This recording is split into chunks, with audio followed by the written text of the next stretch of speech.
নমস্কাৰ বন্ধুসকল, welcome to my YouTube channel দীপাংকৰছ কেনভাছ। আজি মই তোমালোকৰ বাবে এটা বহুত ধুনীয়া স্কলাৰশ্বিপৰ ভিডিও লৈ আহিছো। এই স্কলাৰশ্বিপটো হৈছে MLA স্কলাৰশ্বিপ। হয়তো সকলোৱে মানে আগতেও শুনি আহিছা যে MLA স্কলাৰশ্বিপটোৰ জৰিয়তে এজন মানে ছাত্ৰ বা ছাত্ৰীয়ে কি পায় 10ৰ পৰা 20,000 টকা পাব পাৰি। মই যেতিয়া 2023 বৰ্ষত মানে হায়াৰ সেকেন্ডাৰী পাস কৰিছিলো তাৰ পিছতে মই 20,000 টকা MLA স্কলাৰশ্বিপৰ পৰা পাইছিলো।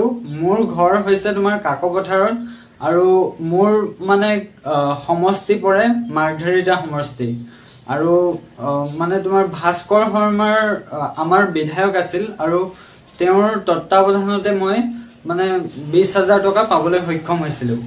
এই 20,000 টকা অৰ্থাৎ MLA স্কলাৰশ্বিপটো তোমালোকে মানে পাবলৈ তোমালোকৰ যোগ্য কিমান হ'ব লাগিব মানে ভালদৰে মই বুজাই দিছো। চোৱা, তোমালোকে মেট্ৰিক বা হায়াৰ সেকেন্ডাৰী মানে অলপ ভালকৈ পাস কৰিলা, ঠিক আছে। লগতে তুমি মানে অলপ ধৰি লোৱা তোমালোকৰ ঘৰৰ আৰ্থিক অৱস্থা বৰ এটা ভাল নহয়, মানে ভালদৰে পাস কৰিছা, তুমি মানে ভাল এখন কলেজত BA BSc BCom কাৰণে এডমিশন লৈছা আৰু কিছুমানে মানে হায়াৰ সেকেন্ডাৰী কৰিবৰ কাৰণে এখন মানে কলেজত এডমিশন লৈছা। এতিয়া অলপ পইচা দৰকাৰ হয়, তেতিয়া কি হয় ধৰি লোৱা গাঁৱত এনেকুৱা কিছুমান মানুহ থাকে ন যত MLA লগত অলপ মানে হাত থাকে, তেওঁলোকৰ লগতো তোমালোকে এই MLA স্কলাৰশ্বিপৰ বাবে কথা পাতি চাব পাৰা বা নিজেই কি কৰিব পাৰা। ধৰি লোৱা এইখন ফৰ্মখন, এই ফৰ্মখন তোমালোকে ক'ৰ পৰা ডাউনলোড কৰিবা মই সেইটো লিংক ডেসক্ৰিপচনত দি দিম আৰু কমেন্টত মই ধুনীয়াকৈ পিন কৰি দিম। তোমালোকে তাত গৈও এই ফৰ্মখন ডাউনলোড কৰি ল'ব পাৰিবা। এই ফৰ্মখন তোমালোকে ডাউনলোড কৰি কি কৰিবা, ফিল আপ কৰি ল'বা ধুনীয়াকৈ। তাৰপিছত ফিল আপ কৰি কি কৰিবা, পঞ্চায়তত যাবা, ঠিক আছে। পঞ্চায়তত গৈ পঞ্চায়তৰ সভাপতি আৰু ধৰি লোৱা এই বুথ প্ৰেচিডেন্ট এই সকলৰ মানে সাইনটো দৰকাৰ হয়, বুজিলা। লগতে কি হয়, এতিয়া যিহেতু জুলাই মাহত তোমালোকৰ কলেজ বন্ধ আছে, যেতিয়া কলেজ খুলিব তেতিয়া কি কৰিবা, সেই ফৰ্মখন আকৌ তোমালোকে লৈ আহিব লাগিব প্ৰিন্সিপাল ছাৰৰ সাইনৰ কাৰণে। প্ৰিন্সিপাল ছাৰৰ সাইনৰ কাৰণে তোমালোকৰ ডকুমেন্টস কেইটামান দৰকাৰ হ'ব। সেইটো হৈছে তোমালোকৰ যে যোনখন কলেজত এডমিশন ললা তাৰ এডমিশন ৰিসিপ্টটো দৰকাৰ হ'ব বা আইডেন্টিটি কাৰ্ডটোৰ জৰিয়তে তোমালোকে প্ৰিন্সিপাল ছাৰৰ সাইনটো লৈ ল'ব পাৰা। তাৰ পিছত কি হয়, যেতিয়া প্ৰিন্সিপাল ছাৰৰ সাইনটো পাই যাবা তেতিয়া কি কৰিবা, তোমালোকে মেট্ৰিক পাস কৰা সকলে মেট্ৰিকৰ সাৰ্টিফিকেট মানে মাৰ্কশিটখন তোমালোকে দিব লাগিব।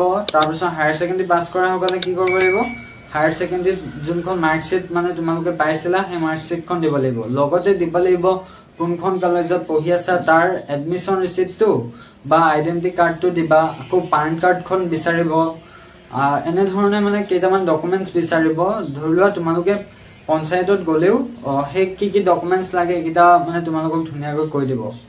আৰু এডমিট কাৰ্ড বা এনে ধৰণৰ ইনকাম সাৰ্টিফিকেটো তোমালোকে দি দিব পাৰা দেই।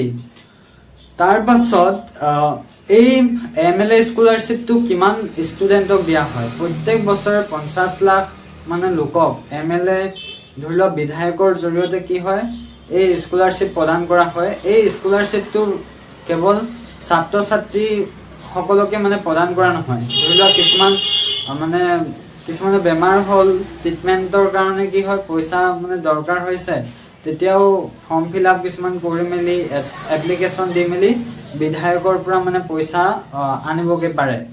তাৰ বাবে কি কৰে, প্ৰত্যেক বছৰে আমাৰ অসম চৰকাৰে কি কৰিছে MLA বাবে এটা ফান্ড দিয়ে। সেই ফান্ডটোৰ জৰিয়তে মানে 10ৰ পৰা 20,000 টকা পায়। আৰু ময়ো ঠিক তেনেকৈ মানে কি হয় মোৰ তেনেদৰে ফৰ্ম ফিল আপ কৰিছিলো আৰু এজন মোৰ মানে সম্বন্ধীয় মামা আছে, তেওঁৰ জৰিয়তে মই 20,000 টকা পাবলৈ সক্ষম হৈছিলো। গতিকে যদি তোমালোকে ভিডিওটো ভাল পালা তেন্তে লাইক কৰিবা, কমেন্ট কৰিবা আৰু যাতে ফ্ৰেণ্ডেও এই বিষয়ে গম পায় শ্বেয়াৰ কৰি দিবা। আৰু এনে ধৰণৰ ভিডিওবিলাক পিছলৈ পাই থাকিবৰ বাবে মোৰ চেনেলটো সাবস্ক্ৰাইব কৰি দিবা। ধন্যবাদ।